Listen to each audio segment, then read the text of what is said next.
Joined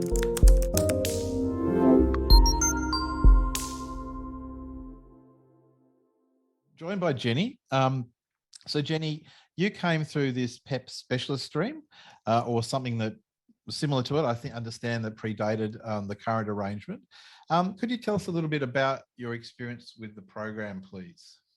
Yeah, so in terms of getting into it, first of all, so I actually started applying when the previous pathway that the PEP specialist stream has now replaced, the Specialist Recognition Program, so SRP, it was about to end. And actually, while I was applying, documents and things, and that did roll over. So I actually had to submit the same documents actually to the same, just apply again, but just under this different program.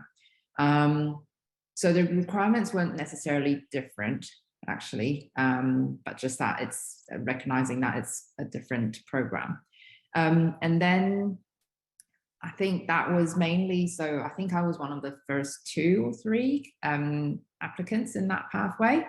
And so it was quite new. So I think everyone was trying to find their feet, and things do change. And then the pandemic actually started literally, I think, a month and a half after the program rolled out. So that was difficult for everyone as well. But then it then did take a year before I did start working. And then from that, it was, I guess because I was one of the first few that started on the program, it was a bit difficult trying to find my way through. But I know that now that it's becoming more and more established and people are more aware of what's going on, certainly myself and some of the others who had gone through the pathway, we are now supporting others coming through this process. And just as this webinar, the RACGP is identifying the need for supporting IMGs. So yeah, so I think it's just that momentum carrying through. Right. And how exactly did you get started, Jenny? Where did the decision come from to move to Australia?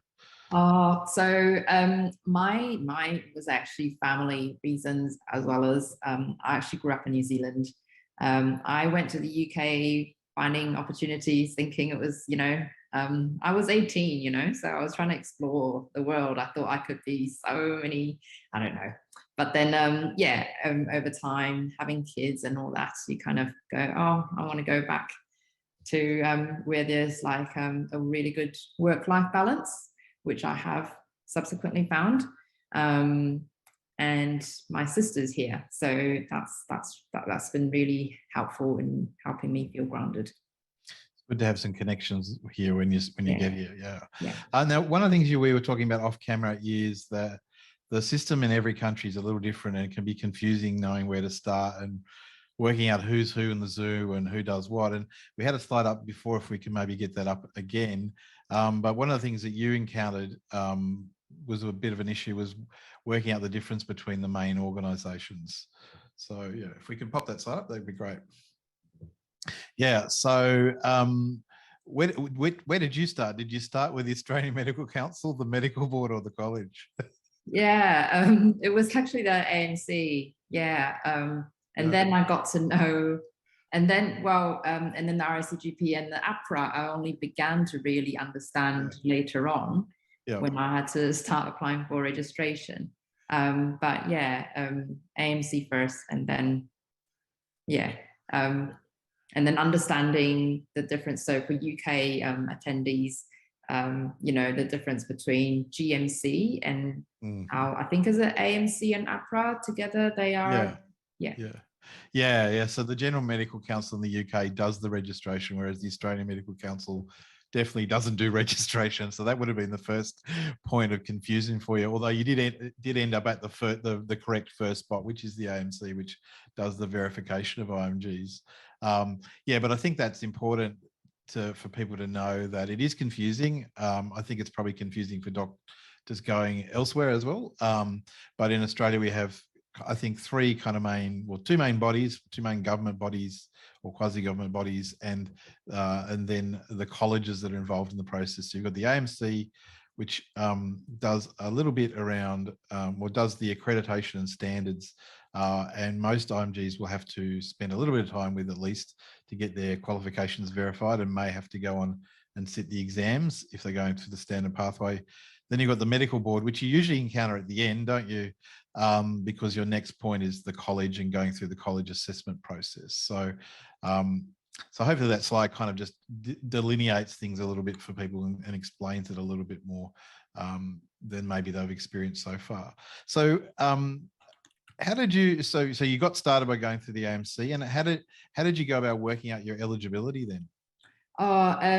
So my eligibility wasn't different to the original pathway that I was applying for, but yeah, it was through well, two things: the RACGP's own website, but also I did have a recruitment agency at the time who did help simplify it down for me at the time.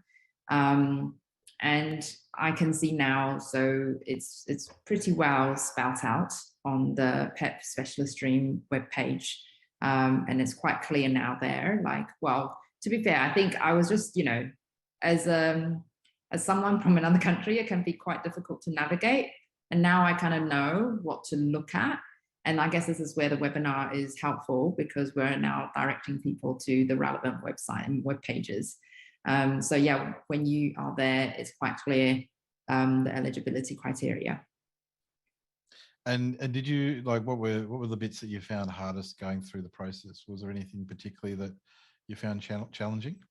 I think compiling all the documents, for sure. Everything was there, but you know, it's just it's a bit like trying to find a house, isn't it? Like or trying to, you got to find all your experiences and like I think so you have to do case analysis as well, put them together, and then have the letters from work about your recency. So your actual clinical practice as a GP, how much you've done and how recent it is. That's it's ensuring that it is recognized to be similar to the GP training program in Australia. Yeah, so there's a lot of paperwork, as there is for any college that does this assessment. So that can slow you down, because sometimes you're waiting for other, like GMC or medical schools or whatever, to provide you the paperwork. So that don't underestimate the amount of time and paper that you might need for a process like this. So thank you very much, Jenny. We might flick over to our other colleague, Jenny, joining us tonight, Jenny McConnell, who's here being a representative of the college tonight. Jenny, could you just take us through how, and while we're doing that, we've got some example questions that will probably be answered in this section for you. But if you could take us through, Jenny, how Jenny Huang was eligible for this pathway. Okay, so I guess the first thing is the background that the RACGP runs the specialist pathway, or the PEP specialist stream, under the rules really of the medical board. So I guess there's just a little warning that they're not necessarily our rules. We run it, but it's not our rules. So things are subject to change. So keep your ear to the ground for changes. We don't know of anything coming up, but you just never know. So under those guidelines of the medical board, we need to work to certain criteria. And so the first one that we look at is the curriculum under which someone has gained their specialist general practice qualification. And in Jenny's case, that was from the UK. And when we looked at the curriculum from the MRCGP, it's really very, very similar to the Australian curriculum. So knowing which qualification Jenny has, we then would have looked at what kind of training she did. How does that compare with ours? What kind of assessments did she have? Did she have the formal exams similar to ours, or was it more a practice-based assessment model? And then looked at all those various other pages that she's had to collect. So what kind of work has she been doing recently? Is it similar to the work here? And after looking at all those pages, come up with an outcome.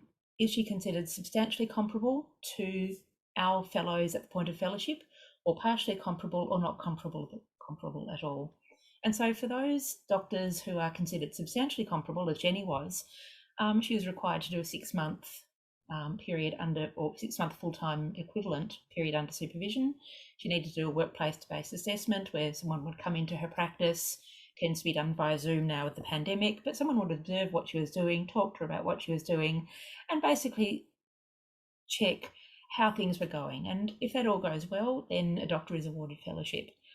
Some of the specialist doctors are considered partially comparable, and that can be for a myriad of reasons. It might be the nature of assessments undertaken, it might be the type of training that's been done, and those doctors can still come in through the specialist pathway, but their course is a little bit different and need to do the exams as well. And upon completing their exams, they can then apply for fellowship. Now, I guess the advantage for going through the PEP specialist program is it's a relatively easier way to medical registration, because Jenny wouldn't have been required to do the AMC exams. So it's a fast track to the specialist registration. Yeah, and we can see there's a question up there that says, is there a rapid registration pathway? I think rapid is probably a relative word, but because you do have to spend some time collecting your documents, go through the approval process, and then there's at least an experience and possibly an examination requirement at the back or after the assessment, isn't there? But it's, of all the pathways, sounds like the quickest, I suppose, to getting where you want to go. Well, that's right. As far as getting to specialist registration, so recognition as a specialist GP in Australia, this is the fastest of them all. Yeah.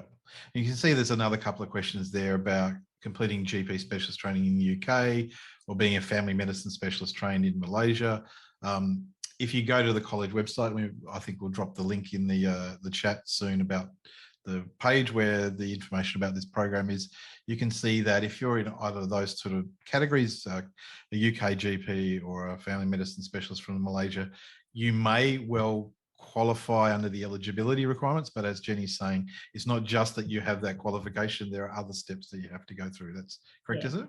And I think that's a really important point, Anthony, that if we go back 5-10 years, it very much was, if you have the qualification, that's all we look at. But that's not enough.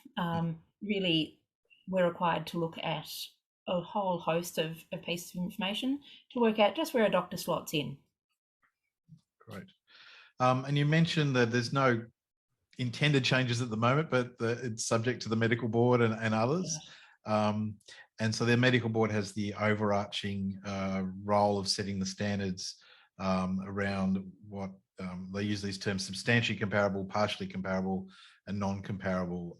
Could you just briefly explain that for us, Jenny? For sure. They're terms that are used by the medical board across all the specialist colleges. And so I know that we've had a lot of questions from non-GP specialists as well, cardiologists, surgeons, all sorts. And so I'd encourage you, and it's not our topic for tonight, but I'd encourage you, if you're a non-GP specialist, to talk to your relevant college here, be it the physicians, the surgeons and the like, because each of the specialty colleges does have a specialist pathway. We're required to under the medical board rules. So the substantially comparable doctors are considered to be very close to the point of fellowship compared to our new fellows. The partially comparable doctors are considered to be close to fellowship, but not quite there yet, and hence why they're required to do the exams, just to be a little bit more certain. And the non-comparable doctors aren't eligible to enter the specialist pathway, but are absolutely able to apply for other pathways. So if you do apply to the specialist pathway and you do get a non-comparable outcome, it may be that there's been something relatively simple in your paperwork that just hasn't allowed a full assessment. And we certainly do see those. So a little advertisement, whatever you're applying for, give us all you got. Give us all the information you can think of, because it really does make a difference. But it may be that you don't have a qualification that has been accepted for that, but it's not the end of the road. There are still other routes to training in general practice. Great. Jenny, you put your hand up there. Did you want to say something? Just in terms of sort of relevant to, finding your way through, but that main question about how easy is it for one to find a job in Australia, once you're, comparable, I think not a lot of people realize that, so other than the recruitment agencies, I think the RACGP has a job page or something, doesn't it? Yeah. And not many people realize to look there. And so I would actually encourage people to look in the RACGP job advertisement part, because they tend to be a bit more, from my understand. And Jenny, you work with other IMGs coming through this process. If someone gets partial or substantial comparability from college, do they find it easy to get a job or hard to get a job? I think it's actually pretty easy to get a job, but the important thing is actually to be aware of the contracts that you're signing up to. That's not very we covered that in detail in the last webinar. So but yes, they know that they need to be wary of the contract and get some advice about things like non-compete clauses and things like that. And great. Just on the finding the job bit, one thing to be aware of outside the control of the RACGP, it's the Department of Health issue, is there are limitations on where you'll be able to get a provider number. Yep. So out of the scope of tonight's talk, but just be aware. We won't show the map again. Yeah. Again, on previous webinars we've covered that map with the yellow and the blue in it, and you will be subject to those restrictions under any of these pathways that we're talking about tonight.